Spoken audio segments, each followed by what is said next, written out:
الحمد لله رب العالمين والعاقبة للمتقين ولا عدوان إلا على الظالمين وأشهد أن لا إله إلا الله وحده لا شريك له ولي الصالحين وأشهد أن محمدا عبده ورسوله وصفيه من خلقه وخليله سيد الأولين والآخرين اللهم صل عليه وعلى آله وصحبه ومن اتبعهم بإحسان إلى يوم الدين أما بعد. Chers frères, chères sœurs, aujourd'hui avec l'aide d'Allah Tabarak wa Ta'ala, notre thème est 5 stratégies pour réussir ton Ramadan.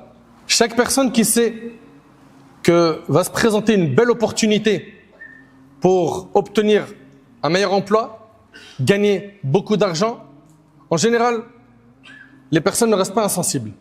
On ne reste pas insensible généralement face à ce type d'informations. Et là, je m'adresse à chaque personne intelligente parmi vous. Dans quelques jours, nous allons rentrer dans le meilleur mois de l'année. Le mois de Ramadan. Celui parmi nous qui va faire beaucoup d'efforts pendant ce mois en ressortira, bi'idhnillahi tabarak wa ta'ala, grandi spirituellement. Il en ressortira avec un repentir sincère. Il sortira de ce mois avec le diplôme de la piété. Mais pour cela, il faut une préparation. Nous sommes dans le dernier tiers du mois de Sha'ban. Nous sommes donc à quelques jours du début du mois de Ramadan. La question que je me pose ainsi qu'à vous, c'est qu'est-ce qu'on a préparé comme plan pour accueillir ce noble invité? Cette occasion en or qui va nous permettre de nous racheter auprès de notre Seigneur Jalla fi'ula. En ce moment, il y a beaucoup de gens qui se préparent à accueillir cet invité, les commerçants. Surtout ceux qui vendent dans le domaine alimentaire. Ils sont déjà prêts depuis des mois. Ils font des calculs pour bien vendre et réussir leur business pendant Ramadan. D'autres, ils préparent des vêtements qu'ils vont vendre. Et ces gens-là, qui se préparent, les commerçants, eux, ils ont fait ça depuis très longtemps. Ça fait des mois qu'ils planifient, qu'ils mettent des stratégies en place, qu'ils étudient une communication solide pour gagner beaucoup. Et la question que je me pose ainsi qu'à vous, nous qui demandons le paradis, nous qui voulons Al-Jannah, le paradis, qu'est-ce qu'on a préparé? Les gens de la dunya, ils sont prêts depuis longtemps. Et les gens de l'akhira, de l'au-delà, est-ce qu'ils sont prêts? Chers frères, chères sœurs, dans les règlements du travail, comme vous le savez, il y a un droit qui est celui des congés annuels, qui permet de reposer le corps. On bosse tous plus ou moins 11 mois, puis on a besoin d'un mois pour lâcher prise. Pourquoi? Parce que le corps a besoin de repos.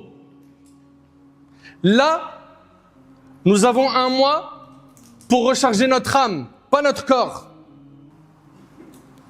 Donc là, on a un mois qui arrive où on est censé reposer notre âme.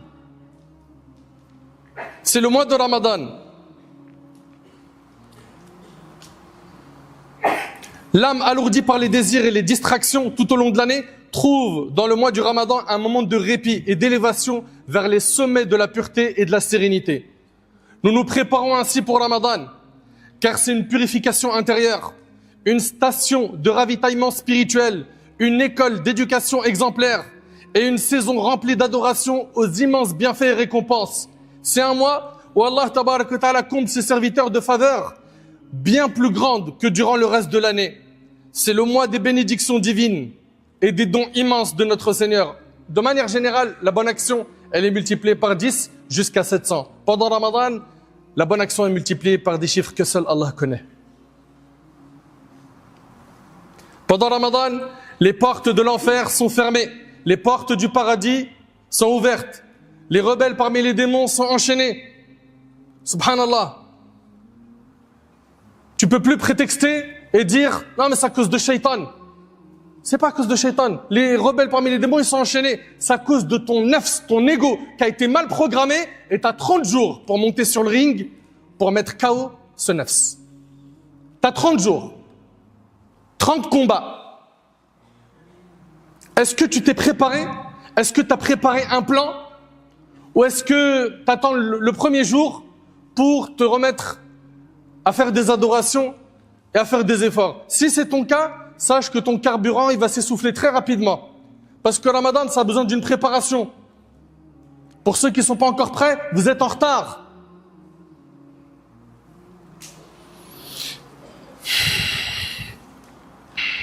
Il est donc essentiel de faire tout notre possible pour en tirer profit et en sortir gagnant. Selon Anas radiyallahu anhu, le prophète sallallahu alayhi wa sallam a dit « Demandez le bien tout au long de votre vie et exposez-vous au souffle de miséricorde de votre Seigneur. Car Allah a des souffles de miséricorde qu'il accorde à qui il veut parmi ses créatures rapportées par l'imam al-Bayhaqi. » Chers frères, chères sœurs, le Ramadan approche à grands pas. Et une personne qui veut réussir ce mois, qui veut faire énormément d'adoration, qui veut s'élever spirituellement, s'améliorer dans sa relation avec Allah, il lui faut impérativement établir des stratégies.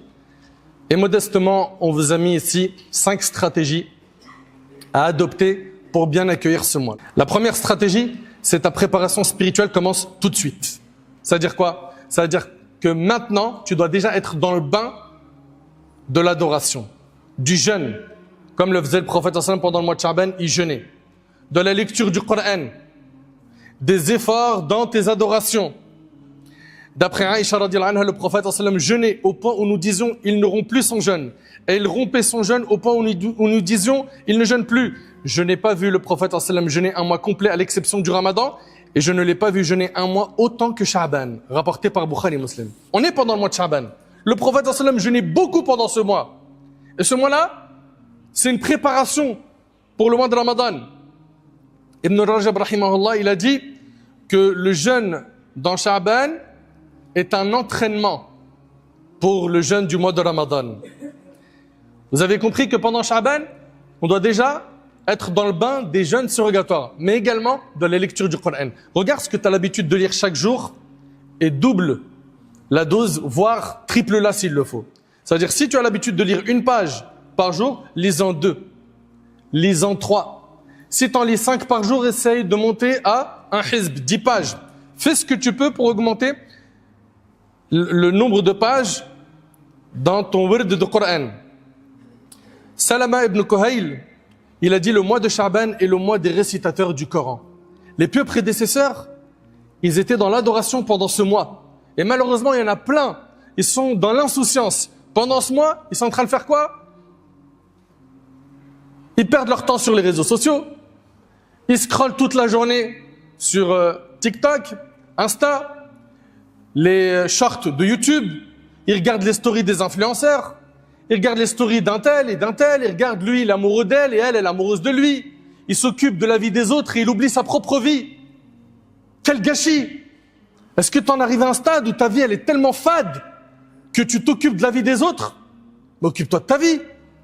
Nous qui parlons de la première stratégie de la préparation, on a dit être dans le bain spirituel, mais aussi se débarrasser des péchés qu'on a l'habitude de faire. Identifie les péchés que tu as l'habitude de faire. Et cible-les, fais-en tes objectifs pour les éliminer un à un. Chacun d'entre nous sait ce qu'il a l'habitude de faire comme péché. Un tel ses médisances, un tel ses yeux baignent dans le haram du matin au soir, l'autre ses oreilles connaissent toutes les ordures des clips et ainsi de suite. Détecte tes faiblesses et fais le nécessaire pour combattre ton âme et corriger ton âme. Ça va passer par un nettoyage spirituel en procédant à l'élimination des mauvaises habitudes avant d'atteindre le temps de l'embellissement. Tu vas donc faire un nettoyage de ces péchés. Également, pendant ce mois, j'aimerais que tu fasses le nécessaire pour apprendre les règles du jeûne. Chaque année, on a des gens qui viennent nous voir pendant le début de Ramadan, ou quelques jours avant, ou au milieu de Ramadan, ou même vers la fin. Excuse-moi, ma femme, elle est enceinte, qu'est-ce qu'elle doit payer? Elle jeûne ou elle jeûne pas? Ça peut arriver aussi que ce soit un frère qui dit « Je me suis réveillé en état d'impureté majeure. Est-ce que je jeûne ou je jeûne pas ?» Des questions qui reviennent chaque année. Il n'y a pas un moment où tu dois te prendre en main et t'apprends ces règles une bonne fois pour toutes? T'apprends les obligations du jeûne, ce qui annule le jeûne, les choses qui sont recommandées pour le jeûneur, ce qui est déconseillé, etc. Faites le nécessaire, barakallahu fikoum, pour apprendre votre religion. Le prophète sallallahu alayhi wa sallam a dit, apprendre la science est une obligation pour chaque musulman.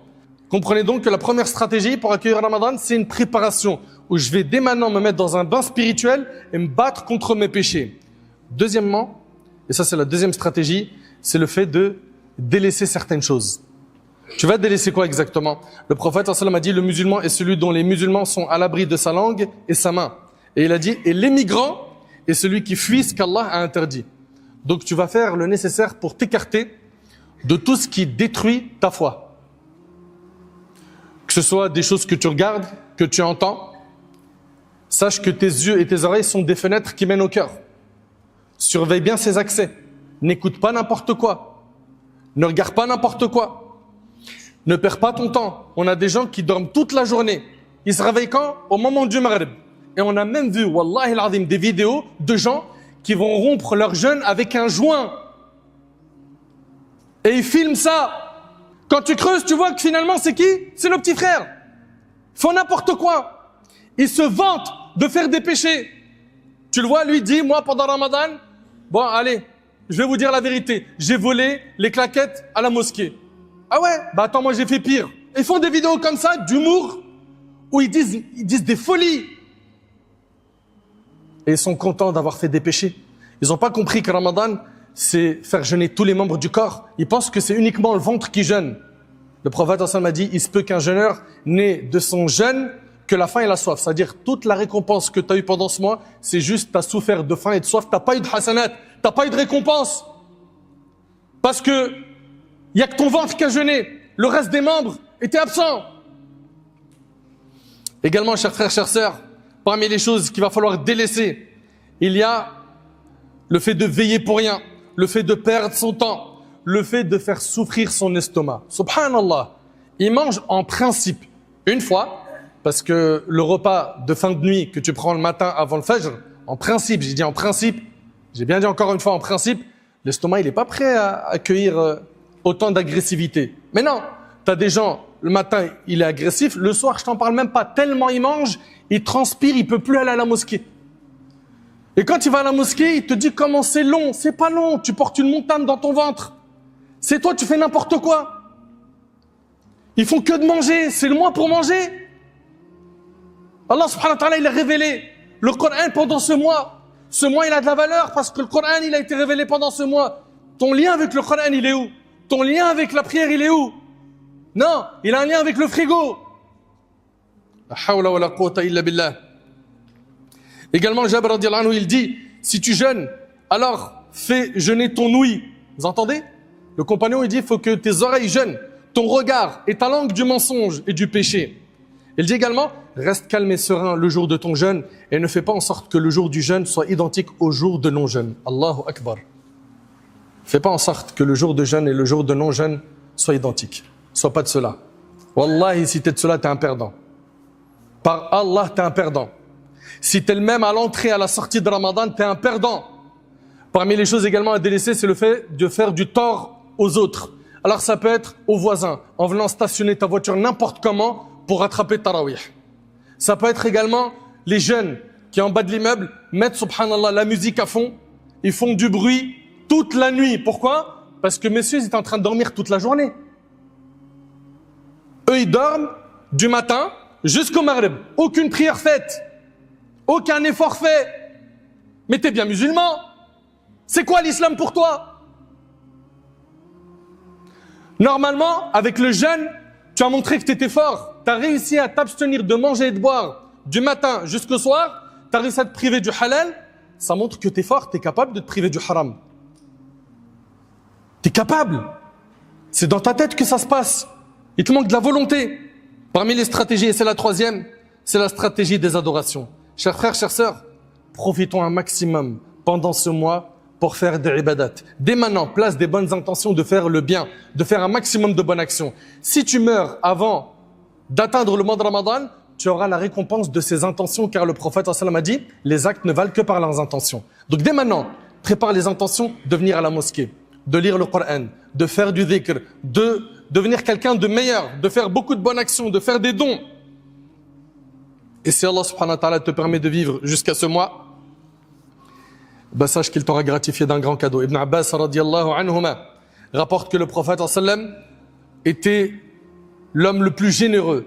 C'était au cours de Ramadan, quand il rencontrait Jibril, qu'il était le plus généreux. Or, Jibril le rencontrait à chaque nuit de Ramadan où ils étudiaient ensemble le Coran. Quand Jibril rencontrait le prophète sallam, ce dernier était certainement plus généreux à dispenser le bien que le vent qui souffle sans arrêt. Ça veut dire quoi? Ça veut dire que le prophète sallam, il était très très généreux pendant ce mois. Il faisait des dons. Les pieux prédécesseurs investissaient beaucoup de temps à prier la nuit. Soyons de cela. Rendons étroite notre relation avec le Coran. N'oubliez pas que c'est le mois du Coran, c'est pas le mois des caméras cachées. Et là, je m'adresse surtout à nos aînés. C'est pas le mois des feuilletons. C'est pas le mois de la télé. C'est pas le mois des divertissements. C'est pas le mois des invitations où madame, elle connaît que la cuisine. 30 jours, elle n'a pas vu le Coran ni la mosquée. La seule chose qu'elle a vue, c'est des invités tous les jours. Subhanallah. Et à quel moment elle se ressource spirituellement? Toi, tu manges avec tes invités, puis tout de suite vous partez à la mosquée, et elle après c'est le ménage, la cuisine, la vaisselle, les enfants, les devoirs. Non, non mes frères. Tout comme tu penses à toi, tu vas penser à ta femme, tu vas penser à tes enfants. Shahru Ramadan alladhi unzila fihi al-Qur'an hudan lin-nas wa bayyinatin min al-huda wal-furqan. Allah subhanahu wa ta'ala dit, ces jours sont le mois du Ramadan au cours duquel le Coran a été révélé comme guide pour les gens et qui comporte des versets clairs permettant de discerner la guidée et de distinguer le vrai du faux. Et le prophète sallallahu nous a enseigné que lorsqu'on lit le Coran, une lettre, c'est 10 bonnes actions, comme c'est rapporté par Tirmidhi. Chers frères, chères sœurs également, ce mois-là, c'est le mois des invocations. Invoque Allah, demande à Allah subhanahu wa ta'ala de te guider. Demande à Allah subhanahu wa ta'ala de faire que tu sois quelqu'un de meilleur. Demande à Allah subhanahu wa ta'ala de t'accorder la piété. Allah ta'ala a dit وَإِذَا سَأَلَكَ عِبَادِي عَنِّي فَإِنِّي قَرِيبٌ أُجِيبُ دَعْوَةَ الدَّاعِ إِذَا دَعَانِ. Si mes serviteurs t'interrogent à mon sujet, qu'ils sachent que je suis proche. J'exauce l'invocation de celui qui m'invoque sincèrement. Mes frères, mes sœurs, il y a aussi les adorations de la langue, al-dhikr, multiplions le dhikr, l'istighfar, le fait de demander pardon à Allah, le fait de dire la ilaha illallah, Allahu Akbar, le fait de faire des prières surrogatoires, des actes surrogatoires, le fait d'aider les gens, le fait de prononcer que les paroles qui vont satisfaire notre Seigneur Jalla fi'ula. Et quatrième stratégie, c'est l'avant-dernière, c'est la stratégie des soutiens, les soutiens externes. La stratégie des soutiens externes. Fais en sorte, toi qui es père de famille, qu'il y ait de l'entraide dans la famille, entre toi, tes enfants, ton épouse. Faites le nécessaire pour vous soutenir, vous encourager, vous motiver. Ne laissez pas vos enfants livrés à eux-mêmes, sans surveillance. Ils sont dehors, on ne sait même pas ce qu'ils font. Jusqu'à ce qu'on entende un coup de fil, allô, votre enfant est en garde à vue pour ceci et cela. Malheureusement, ce sont des choses qu'on entend. Nos enfants, c'est une amana, c'est une responsabilité. On n'a pas à les laisser faire du désordre à l'extérieur. On a le devoir de bien éduquer nos enfants. Et toi qui cherches un soutien externe, il y a aussi celui de la fréquentation, la bonne fréquentation. Trouve des gens qui, quand ils vont te voir insouciant, ils vont te rappeler à l'ordre. Quand ils vont te voir ignorant, ils vont t'enseigner. Quand ils vont te voir motivé, ils vont t'encourager à en faire plus. Quand ils vont te voir oublier, ils vont te rappeler à l'ordre. Le prophète sallallahu alayhi wa sallam a dit, l'homme prend la religion de son ami intime. Que chacun fasse attention à ses fréquentations, rapporté par Abu Daoud. Parmi les soutiens externes dont tu auras besoin pendant ce mois, c'est ta présence à la mosquée. Tu ne peux pas imaginer ce que ça apporte à la foi de venir dans la maison d'Allah subhanahu wa ta'ala. Fais le nécessaire pour être le plus présent dans la mosquée pendant ce mois. Le prophète sallallahu alayhi wa sallam a dit dans le hadith rapporté par Ahmed, celui qui sort de chez lui pour se rendre à la mosquée, chaque pas qu'il fait lui est compté comme 10 bonnes actions. Celui qui reste assis dans la mosquée en attendant la prière est considéré comme un dévot en adoration. Et il est inscrit parmi les prières jusqu'à ce qu'il retourne chez lui. N'oublie pas aussi d'écouter des rappels. C'est hyper important. Vous qui avez l'habitude d'écouter tout, n'importe quoi, de suivre n'importe qui sur les réseaux sociaux, écoutez des rappels car ça va enrichir votre cœur. Dernière stratégie, et c'est avec ça qu'on termine, c'est celle des projets. Faut que tu aies des projets. C'est quoi ton projet, toi qui rentres dans le terrain spirituel de Ramadan? C'est d'être quelqu'un de pieux, ça doit être ça ton projet. Allah Ta'ala dit ayyuha alladhina amanu kutiba alaykum as-siyam kama kutiba ala alladhina min qablikum la'allakum tattaqun. Ô vous qui avez cru, il vous a été prescrit le jeûne comme il a été prescrit aux communautés qui vous ont précédé afin que vous atteigniez la piété. Et le prophète sallam dans le hadith rapporté par Muslim, il a dit At-taqwa hahuna wa ashara ila sadri thalath marrat. Le prophète sallam il a dit la piété se trouve ici. Et il a pointé son cœur à 3 reprises. Donc en fait, le ramadan a pour but d'être pieux et la piété elle se trouve ici. C'est-à-dire en fait, après ce mois, tu dois avoir un cœur qui a été purifié. Travaille pour purifier ton cœur. On fait trop d'efforts pour purifier nos apparences. On mise trop sur les apparences. On veut toujours faire attention à tout. Le côté vestimentaire doit être clean, le parfum, la coupe, ceci, cela. L'apparence, l'apparence, l'apparence. Allah subhanahu wa ta'ala, le jour du jugement, il ne regarde pas ton apparence. Il ne regarde pas ta couleur de peau, mais il regarde ton cœur et tes actes.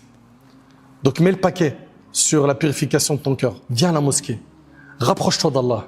Rapproche-toi d'une bonne fréquentation. Mets de côté la fréquentation nuisible. Fais le nécessaire pour t'en débarrasser pendant qu'il en a encore temps. Le jour du jugement, ces gens-là que tu aimes et qui sont loin d'Allah, ils seront tes ennemis. Comme Allah Ta'ala l'a dit dans le Coran. Faut que tu aies des projets de venir à la mosquée, de nourrir les gens dans le besoin, que ce soit le iftar, la rupture du jeûne du Maghrib, ou les repas qu'ils prennent le matin avant ce subh. Fais le nécessaire pour aider avec ton argent, fais le nécessaire pour soulager les gens. Le prophète sallam a dit quiconque nourrit un jeûneur pour la rupture du jeûne aura la même récompense que lui, sans que cela ne diminue en rien la récompense du jeûneur rapportée par Tirmidhi. Tu as de la science, tu connais un petit peu, tu connais beaucoup, enseigne de manière fiable ce que tu sais. Enseigne de manière sérieuse ce que tu connais, pour que ceux qui sont autour de toi évoluent. Le prophète sallam a dit, celui qui enseigne une science a la récompense de celui qui a œuvré avec, sans que cela ne réduise en rien la récompense de celui qui a œuvré, rapporté par l'imam Ibn Majah. Tu as une visibilité sur les réseaux sociaux? Parle d'Allah. Fais connaître notre Seigneur Jalla fi'ula. Appelle les gens aux bonnes actions en restant dans le cadre de ce que tu connais. T'aventure pas sur les terrains que tu ne connais pas. Et n'hésite pas à dire, la adri, je ne sais pas. Et je finis avec ce hadith, le prophète sallam a dit quiconque jeûne le mois du Ramadan, poussé par sa foi et dans l'espoir de la récompense divine, Allah l'absout de tous ses péchés passés, rapportés par Bukhari Muslim. Subhanallah, juste le jeûne en soi, Allah il te pardonne tes péchés passés. Le prophète sallam a dit quiconque veille en prière, donc ça c'est pour ceux qui vont prier la nuit. Ok, faites le nécessaire pour faire tarawih dans la mesure du possible. Venez à la mosquée. Quiconque veille en prière le mois de Ramadan, poussé par sa foi et dans l'espoir de la récompense divine, Allah l'absout des péchés, de tous ses péchés passés. Et le prophète sallam a dit quiconque veille en prière la nuit du destin, qui est dans la dernière décade du mois de Ramadan, poussé par sa foi et dans l'espoir de la récompense divine, Allah l'absout de tous ses péchés passés. Chers frères, chères sœurs, profitons de cette occasion et soyons de ceux qui vont se concurrencer dans le bien. On doit établir dès maintenant des stratégies pour accueillir ce mois. Ce mois-là, on doit en ressortir gagnant et pas perdant. Et pour ça, il faut qu'on planifie, qu'on ait une bonne stratégie, qu'on en parle en famille, avec nos proches, avec nos bien-aimés, et qu'on ne laisse pas passer cette occasion en or. Car si Allah subhanahu wa ta'ala t'octroie cette occasion en or de pouvoir vivre jusqu'à ce Ramadan, il n'est pas dit que tu vivras jusqu'à celui d'après.